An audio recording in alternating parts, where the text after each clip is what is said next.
Hello and welcome back, Sleepy What's It here, and I have for you another Miniatures Monday video. Today I'm going to be presenting a painting guide for Steelheart's Champions, which are the Stormcast Eternals warband that comes in the Shadespire box set. These models can be bought separately from the Shadespire box set now, though I did acquire mine as part of the box set. With this video I was experimenting with a slightly different filming style, so I recorded a lot of video of me actually painting, and not a lot of the stepwise rotating shots that I've previously done. I'm not the biggest fan of how this turned out, so I'm probably going to return to something more akin to the previous style for these painting guides. When I'm doing a video that's focused more on specific techniques, I might do the more showing you what I'm doing as I actually paint, but I didn't think this worked out very well, and additionally it produced a large amount of content that I have to go through. With these specific models, I assembled them about a year ago when I got the original box set when I started playing Shadespire, and primed them using a Zenithal prime. The choice of a Zenithal prime I thought was a reasonable idea here. Unfortunately, I did glue them together, which for especially Severin Steelheart made it very difficult to paint some of the areas that you'll see later on. So my recommendation for painting these models would be to probably assemble them but not glue them together, prime them, and then take them apart and paint them in assemblies so that you can reach some of the more difficult areas on the models more easily. Additionally, when I was originally putting these models together, I had some issues putting together a Bright Shield. Specifically, when I was putting her together, the glue prevented me from getting the pegs deeply into the sockets when sticking her together, so there was a solid couple millimeter gap on her. This was a major issue to deal with, and eventually I actually had to basically saw her model in half and put it back together. Overall, I think I was able to fix up most of the issues from this pretty well. The only major thing is on her right shoulder where there's the hammer and lightning bolt symbol. The lightning bolts are really screwed up, so you'll notice later on that I don't actually paint those lightning bolts. That's because I did attempt to paint them at one point, and they just drew a lot of attention to the amount of damage on that shoulder, so I thought it was better just to leave them off. Severin Steelheart had similar issues putting him together, though the seam was not nearly as bad, and I ended up leaving it as is, so I'll have to work around that. The general solution for this type of seam problem with these push figures is to sand down the outside of the pegs a little bit, and maybe round out the holes they're going into a touch. This is because they're designed to friction fit together, so there's no actual gap for any glue or liquid to get out when you push them together. Additionally, not putting too much glue into the hole when you're sticking them together. Additionally, in this painting guide, you'll see that I paint the blue, then paint the gold metal, and then everything else on the model. If I was redoing these models from scratch, I probably wouldn't have approached them this way. Instead, I would have masked out all of the non-gold areas, and then used something like an airbrush or a rattle can to base spray everything with gold, and done all the gold work first, and then did everything else. This I think would have sped up the entire process substantially, and B, would have prevented all the little gold flakes from dry brushing the gold from getting everywhere. So later on you'll notice, especially on some of the sections of blue on the cloak, even though they're nowhere near where the gold is, little bits of gold fleck end up on them, and there's not much to do other than paint over that, and I didn't really want to do that. So if I was doing a large number of Stormcast Eternals or similar type units, I would have done sprayed and done all the metallics first. But this is my first attempt to do Stormcast, so one learns as we go. So let's get into painting. As I mentioned in the intro, I painted the blue on the models first before approaching the gold. The blue was first based out using Ultramarine blue by Reaper, and then I used Drakenhof and Nightshade from Citadel as a wash to darken that down a bit. Then I dry brushed it back up using the Ultramarine blue again, and then finally I highlighted using Ultramarine highlight from Reaper. As an alternate here, if you have the Ultramarine Triad from Reaper, instead of using a Drakenhof Nightshade, you could have made a wash out of Ultramarine Shadow. I chose to go with the Citadel shade here, mostly to develop more experience using their products. The next color that I painted on the models was all of the gold, so the main armor and the trim on the shoulders and things like that. I based this out using uniform brown so that when I was applying the various metallics over it, if they didn't get perfect coverage, they would still have an underlying tone coming through, and the brown helps make the gold look a little bit warmer. With the gold, I decided to go with a slightly wider range of metallics than I normally use for gold to get kind of the deeper, rich, kind of warm, older gold look to it, but also keeping some of the polished, bright highlights to it. So the first base of metallic that I did was Antique Gold by Reaper. This was followed by a wash of Sepia from Citadel. Then I dry brushed using Dragon Gold by Reaper, which would be normally what I base my gold with. and then I did all my highlighting using New Gold by Reaper.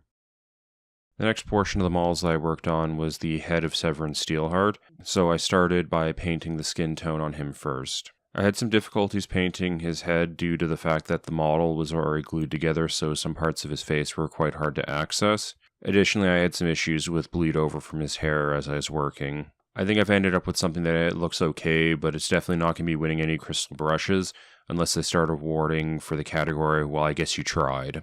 Additionally, I feel that his skin tone came out a little bit lighter than I was intending.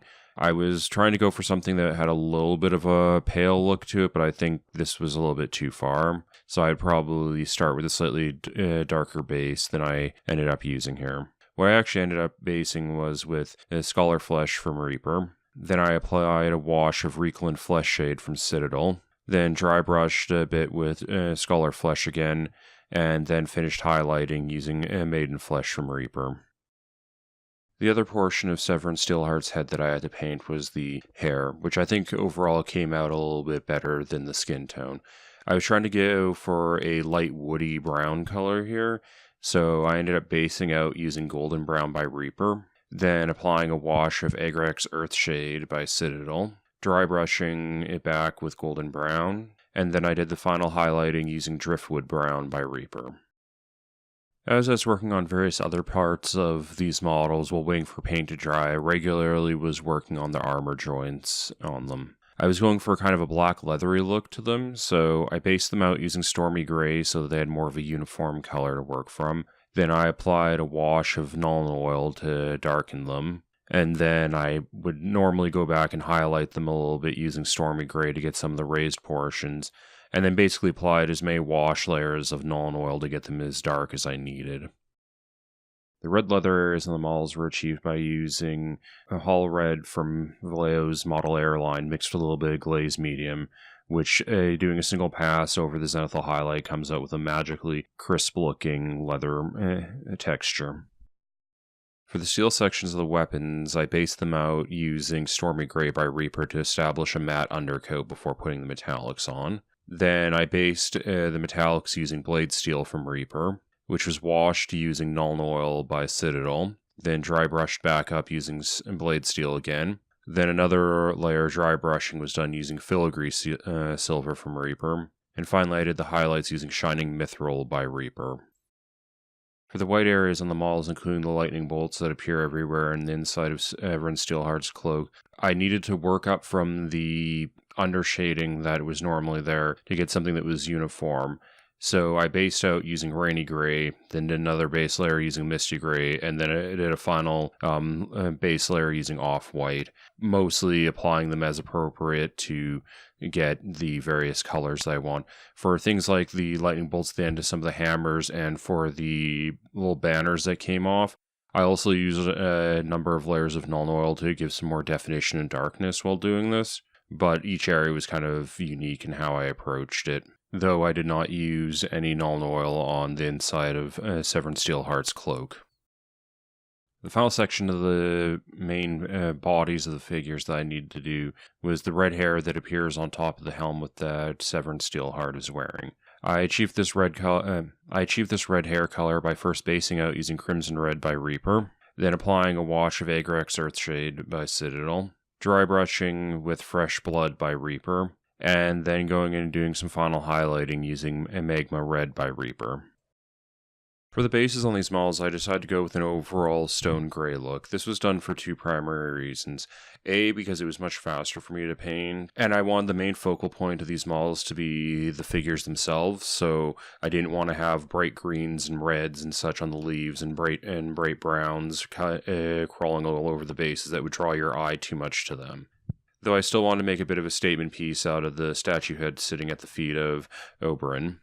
So I would decide I wanted to do a bit of an aged patinaed bronze look to this statue head. I based it out using uniform brown so that there was a matte undercoat for the metallics that were being laid down, so if they didn't cover primer showing through. I then did the base metallic in Antique Bronze by Reaper. This was followed by a wash of Agrex Earthshade by Citadel. I then dry brushed it again with Antique Bronze to brighten it up a bit, and then did a final highlighting / dry brushing using Dragon Bronze by Reaper. After this was all done, I applied a thin wash made Nihilak oxide to give the patinaed, oxidized look to the bronze that I was going for.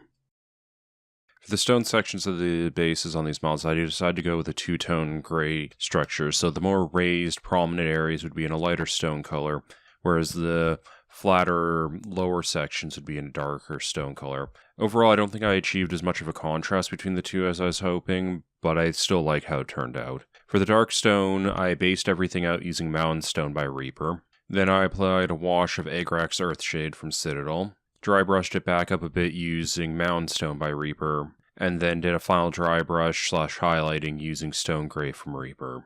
The light stone color, on the other hand, was based out using Shadowed Stone by Reaper, with a wash of Nuln Oil by Citadel, then drybrushed back up using that Shadowed Stone again. And then there was another drybush layer of Stone Gray by Reaper, and then a final drybush of Weathered Stone by Reaper. I think the lack of contrast between these two sections, in spite of the fact they started out with different base colors, was the fact that the highlighting of the dark stone and the light stone only differ mostly by the weathered stone, which is, though a light color didn't provide that much of a strong contrast. I think I should have possibly started the light stone using Stone Gray and skipped the Shadowed Stone by Reaper, because the Mountain Stone and the Shadowed Stone by Reaper are too close in tone to each other.